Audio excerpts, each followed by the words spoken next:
Hello बच्चों, हम पढ़ रहे थे क्लास 12th बायोलॉजी का चैप्टर नंबर 15 जैव विविधता एवं संरक्षण। पिछले भागों में हमने इस चैप्टर के बहुत ज़्यादा इम्पॉर्टेंट कंसेप्ट्स को क्लियर कर लिया है और आज की जो वीडियो है वह भी बहुत ज़्यादा इम्पॉर्टेंट है क्योंकि इसमें हम दो कंसेप्ट पे बात करेंगे। सबसे पहला कंसेप्ट होगा इंडेंजर्ड स्पीसीज अर्थात संकटग्रस्त जातियों की अवधारणा और दूसरा जो टॉपिक होगा वह होगा जीव जातियों की विलुप्ति। तो ये दोनों टॉपिक आपके सिलेबस में मेंशन है, तो इनको आप अच्छे से तैयार ज़रूर करिएगा क्योंकि क्वेश्चन लघु उत्तरीय, अति लघु उत्तरीय और दीर्घ उत्तरीय में इनसे ज़रूर बन सकते हैं। तो चलिए जानते हैं कि संकटग्रस्त जातियाँ क्या हैं। तो वे वन्य जीव जातियाँ जिनका अस्तित्व पृथ्वी पर मानव द्वारा इनके वास स्थानों या स्वयं इनके सदस्यों के व्यापक विनाश के कारण लगभग अनिश्चित है। मतलब यह निश्चित नहीं है कि वो कितने समय तक रह पाएंगे, संकटग्रस्त जातियां कहलाती हैं। अर्थात ये डेंजर की पोजीशन में आ जाती हैं कि इनकी विलुप्ति हो सकती है। मतलब विलुप्ति के पहले का जो कंसेप्ट है वह है संकटग्रस्त। संकटग्रस्त के बाद आता है विलुप्ति। चूँकि हम संकटग्रस्त पहले पढ़ेंगे फिर पढ़ेंगे विलुप्ति। तो ये बात आपको समझ आ गई कि वह वन्य जीव जातियाँ जिनका अस्तित्व मानव के गतिविधियों के कारण खतरे में है या अनिश्चित है, संकटग्रस्त जातियाँ कहलाती हैं। IUCN की लाल किताब अर्थात रेड डाटा बुक, इसके बारे में भी हम डिटेल से पढ़ेंगे, तो उसमें कोई परेशान होने की बात नहीं है। रेड डाटा बुक पूछा जाता है, हम इसको आपको डिटेल में बताएंगे। IUCN की लाल किताब में वन्य जीव संरक्षण के लिए इन्हें निम्नलिखित श्रेणियों में बांटा गया है। अर्थात संकटग्रस्त जातियों की जो श्रेणी है वह निम्न प्रकार है। नंबर 1 है विकट संकटापन्न जातियाँ। विकट संकटापन्न मतलब बहुत ज़्यादा संकट में आ चुकी हैं, तो इसके अंतर्गत आने वाली जातियाँ विलुप्तता के कगार पर हैं। मतलब एकदम विलुप्त ही होने वाली हैं, जो आगामी भविष्य में किसी भी क्षण विलुप्त हो सकती हैं। इसके अंतर्गत विश्व भर में 925 जंतु हैं, ठीक है, जो कि विलुप्ति के कगार में हैं। भारत में विकट संकटापन्न जातियों में लगभग 18 जंतु व 44 पादप हैं। आप समझ रहे हैं हमारी बात कि लगभग 18 जंतु ऐसे भारत में हैं जो कि किसी भी समय विलुप्त हो सकते हैं। जैसे कि अगर हम बात करें तो सस सालेवनियस हो गया है,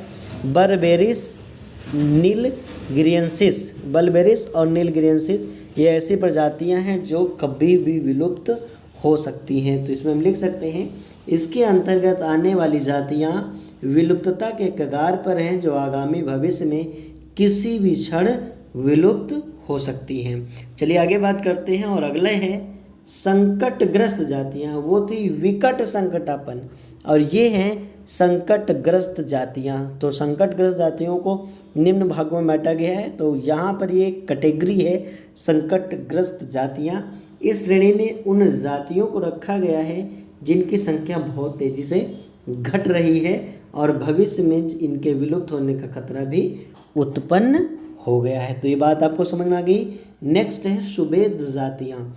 इसका अर्थ होता है इस श्रेणी में उन जातियों को रखा गया है जिनकी संख्या अभी तो पर्याप्त है, लेकिन उचित संरक्षण ना होने पर निकट भविष्य में ये संकटग्रस्त जातियों की श्रेणी में आ जाएंगी। मगरमच्छ, हिमालयन कस्तूरी हिरन, हिमालयन छछूंदर इसी श्रेणी के जंतु हैं। तो बात समझ में आ गई। 3 आपको हमने पढ़ाया, विकट संकटापन्न जातियाँ एकदम विलुप्तता के कगार पर, संकटग्रस्त जातियाँ जो कि भविष्य में इनकी जनसंख्या घट रही है तो भविष्य में विलुप्त हो सकती हैं, और अगला है सुभेद जातियाँ जिनकी अभी जो संख्या है वो सही है, लेकिन आने वाले भविष्य में अगर इनका संरक्षण नहीं किया जाएगा तो वो विलुप्त नहीं होंगी, संकटग्रस्त हो जाएंगी।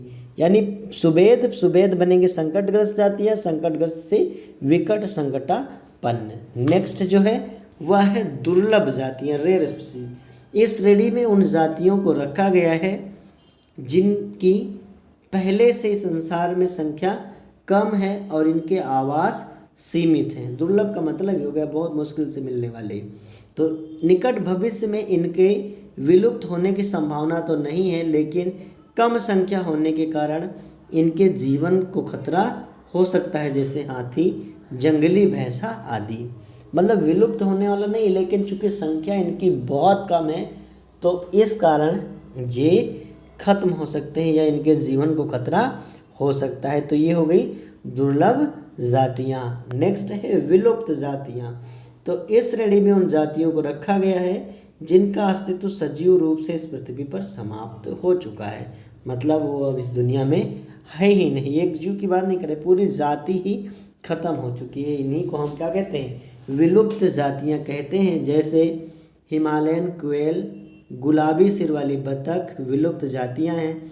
ऐसे ही मॉरिशस की जो डोडो चिड़िया है वह भी एक विलुप्त पक्षी। आगे चल के डोडो के बारे में भी हम आपको जानकारी देंगे। तो नेक्स्ट है संकट मुक्त जातियाँ। तो इन श्रेणी में वह जातियाँ आती हैं जो पहले संकटग्रस्त या दुर्लभ की श्रेणी में थी, लेकिन संरक्षण किए जाने पर इनकी संख्या में इतनी बढ़ोतरी हो गई कि अब इनके विलुप्त होने का खतरा समाप्त हो गया। तो ये हो गई संकट मुक्त।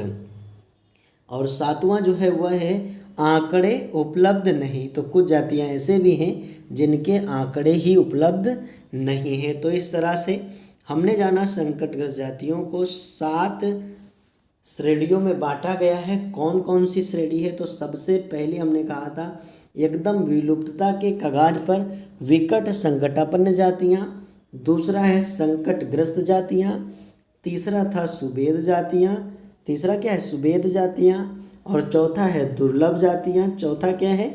दुर्लभ जातियाँ। पांचवा है विलुप्त जातियाँ, संकट मुक्त जातियाँ। और सातवां है आंकड़े उपलब्ध नहीं। तो ये था संकटग्रस्त जातियों की अवधारणा।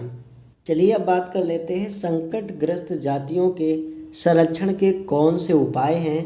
तो सबसे पहला उपाय है संकटग्रस्त जंतु या जातियों का शिकार पर पूर्णतया रोक लगा देना चाहिए, अर्थात इनके शिकार को प्रतिबंधित कर देना चाहिए और इस पर पर्याप्त सज़ा मिलनी चाहिए अगर कोई भी शिकार करते हुए पाया जाता है। और नेक्स्ट है संकटग्रस्त जंतु जातियों के आश्रय स्थलों को सुरक्षित रखकर उन्हें संरक्षण दिया जाना चाहिए, जिससे कि उनके आवास में उनको संरक्षित किया जा सके और उनको संकटग्रस्त से मुक्त कराया जा सके। अगर आपको जानना है कि कौन सी ऐसी जातियां हैं या कौन से ऐसे जीव हैं जो भारत में संकटग्रस्त हैं, तो हम आपको बता दें।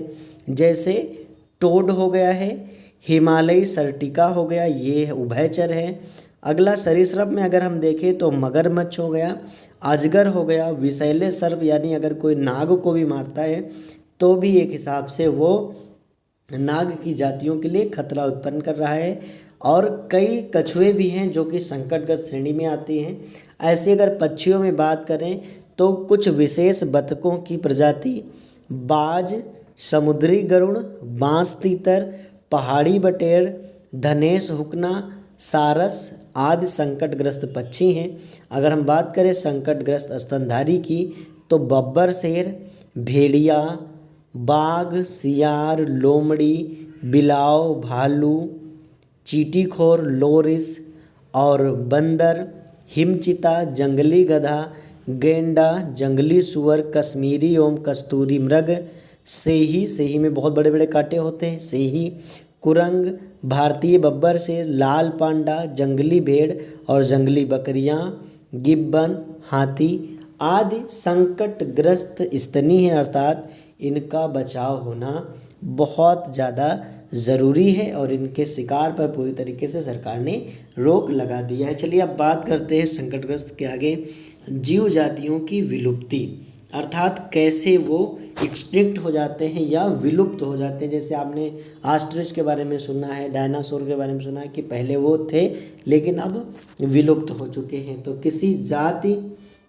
विशेष का पृथ्वी से पूर्णतया समाप्त हो जाना जातियों की विलुप्ति कहलाता है। या प्राकृतिक एवं अप्राकृतिक दोनों प्रकार की होती है। प्राकृतिक का मतलब स्वयं नेचर के द्वारा ऐसे कंडीशन लाई गई कि वो समाप्त हो गए, और अप्राकृतिक का अर्थ ही हो गया कि मानव द्वारा निर्मित की गई समस्या से वह जीव प्रभावित हुए और नष्ट हो गए। तो जीव जातियों की प्राकृतिक विलुप्ति पर बात करते हैं तो वातावरणीय परिस्थितियों जैसे भौगोलिक दशाएं, जलवायु आदि में निरंतर परिवर्तन के कारण पृथ्वी से धीरे धीरे जातियां जो हैं विलुप्तीकरण होता रहता है। चूँकि ये परिवर्तन जो है वो प्रकृति का नियम भी है और विकास के लिए ज़रूरी भी है कि जो जाति थोड़ी पुरानी होती रहती है वो नष्ट होती रहती, नई जातियों का विकास होता रहता है। कुछ जातियां अदृश्य हो जाती हैं तथा कुछ में इन्हीं में अनुकूल संरचनात्मक एवं क्रियात्मक परिवर्तन हो जाते हैं, वो अपने आप को अनुकूल कर लेती हैं और नई जातियों का विकास कर लेते हैं। जीवों में इन परिवर्तनों के परिणाम स्वरूप पहले की जातियों से नई जातियों का विकास होता रहता है। स्पष्ट है कि वातावरणीय परिस्थितियों के बदल जाने पर पुरातन जीव जातियाँ समाप्त या विलुप्त हो जाती हैं तथा अधिक विकसित एवं नई जातियाँ सुगठित जातियाँ इनका स्थान ले लेती हैं। कभी कभी विलुप्तीकरण व्यापक स्तर पर भी होता है। पृथ्वी अब तक 5 ऐसे विलुप्तीकरण को देख चुकी है। मतलब प्रकृति भी पुराने जीवों की विलुप्ति करती है और नए जीवों का विकास करती है। नेक्स्ट है जीव जातियों का अप्राकृतिक विलुप्तीकरण, अर्थात हमारा अननेचुरल है, मतलब मैन द्वारा किया जाएगा ये। तो जीव जातियों के अप्राकृतिक विलुप्ति का कारण मनुष्य है। सामाजिक, आर्थिक एवं वैज्ञानिक प्रगति के नाम पर आधुनिक मनुष्य अपने क्रियाकलापों जैसे व्यवस्था, शिकार, अत्यधिक उपयोग एवं आवास की नष्टता आदि द्वारा जिस दर से वन एवं वन्य जीवों का अप्राकृतिक विनाश कर रहा है उसकी तुलना में वन्य प्राणियों की प्राकृतिक विनाश की दर नगण्य है। मतलब क्या कहने का अर्थ है यहाँ पर कि जो प्राकृतिक विनाश है वह नगण्य है जो मानव विनाश कर रहा है। मतलब विनाश का सबसे बड़ा कारण अगर पृथ्वी पर कोई है तो वह मात्र मानव ही है। अगर नेचर को कोई बर्बाद कर रहा है, हमारी पृथ्वी को कोई बर्बाद कर रहा है तो वह मात्र और मात्र मानव ही है। बाकी जीव तो जैसा नेचर कहते हैं वैसे काम करते हैं, लेकिन मानव जो है वो नेचर को मजाक बना के रखा है और नेचर में जितना भी छेड़छाड़ चल रहा है उसका सबसे बड़ा जिम्मेदार और सबसे बड़ा कारण मानव ही है। पृथ्वी पर 533 ठीक है 533 जंतु जातियाँ एवं 384 पादप जातियाँ नष्ट हो गई हैं मानव के कारण। इनमें से जो 75% विलुप्तता में मानव के हस्तक्षेप पाए गए हैं। मतलब 533 और 384 जोड़ लीजिए, इतने जीवों को समाप्त करने में हम मानवों का हाथ है। और आगे अगर बात करें कुछ एग्जाम्पल्स की कि मानव के हस्तक्षेप द्वारा जीव जातियों की विलुप्ति के प्रमुख उदाहरण कौन कौन से हैं, तो हमने आपको बताया था कि अब डोडो के बारे में बताएंगे। तो सबसे पहला है डोडो पक्षी अब विलुप्त हो चुका है। यह पक्षी केवल मॉरिशस द्वीप पर पाया जाता था। इसका वजन 30 से 50 पाउंड था और यह उड़ने में अक्षम था, मतलब उड़ नहीं पाता था। अतः भारी होने के कारण यह पक्षी मनुष्य के पकड़ से बच नहीं पाता था, यह मारा जाता था। स्वादिष्ट मांस की प्राप्ति हेतु तो इस पक्षी का व्यापक वध किया गया। वध का मतलब आप समझते हैं, जहाँ देखा वहाँ मार के खाया गया। और इस तरह से सन 1681 तक सभी डोडो पक्षी समाप्त हो गए। डोडो के बारे में बहुत ही दर्दनाक घटनाएं हुई। इसमें इस जीव को इस तरह से खाया गया, वहाँ रहने वाले लोगों को जो आए थे वहाँ पर रहने के लिए, उन्होंने इसको एक आसान शिकार समझ लिया और मार मार के एकदम से ख़त्म ही कर दिया। और अब डोडो जो है वो विलुप्त हो चुका है। ऐसे ही तस्मानी बाघ, यह एक धारीदार मार्सुपियल्स था। यह पशुधन के लिए खतरनाक माना जाता था, अतः लगभग सन 1930 तक मानव द्वारा इसका व्यापक वध करके इसे विलुप्त कर दिया गया। मतलब लोग सोचते थे कि उनके जानवरों को ये खा जाएगा, इसलिए ऐसे बाघ को उन लोगों ने मार दिया। नेक्स्ट है यात्री कबूतर, जिसके बारे में आपने फिल्मों में या कहीं किस्से कहानियों में ज़रूर सुना होगा। पक्षियों की यह जाति पूर्वी उत्तरी अमेरिका के जंगलों में बहुतायत पाई जाती थी। इसकी आबादी 100 करोड़ से भी अधिक थी, परंतु किसानों द्वारा वनों के व्यापक विनाश से इनकी संख्या अत्यंत कम हो गई। अन्य मुख्य कारणों में मनुष्य द्वारा शिकार और मांस की प्राप्ति से इनका शिकार किया गया और यात्री कबूतर खत्म हो चुके हैं। तो ये थे आज के 2 महत्वपूर्ण टॉपिक। अगला जो टॉपिक होगा अगली वीडियो में हम पढ़ाएंगे और वो बहुत ज़्यादा इम्पॉर्टेंट है और इस तरीके से जल्द चैप्टर को कंप्लीट कर देते हैं। Thank you.